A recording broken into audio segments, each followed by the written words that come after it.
how crucial it is to have intelligence, the best possible intelligence that CIA can collect, delivered with honesty and integrity, and that's what I intend to do.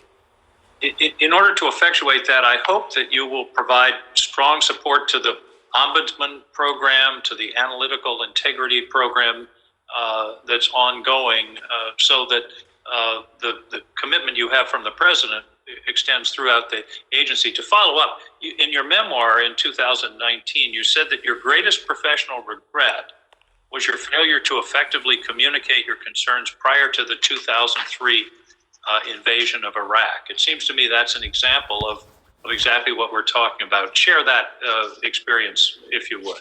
Sure. Well, first, Senator, I do agree with you on the important role that the Ombudsman plays, and if I'm confirmed as director, I will do everything I can to defend and strengthen that role, because it does give analysts an opportunity, if they have concerns about pressures or politicization, to raise them as well.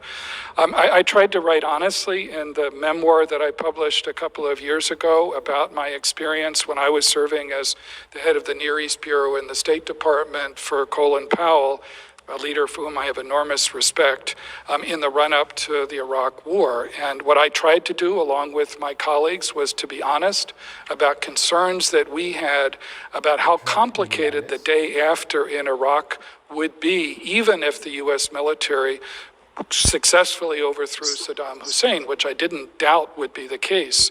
A couple of colleagues of mine and I, Ryan Crocker, who later became U.S. ambassador in the hardest places around the world, and David Pierce, wrote a memo in the summer of 2002 to Secretary Powell, which we entitled The Perfect Storm. And we tried imperfectly to lay out our concerns about everything that could go wrong in the run-up to the war in Iraq and on the days after.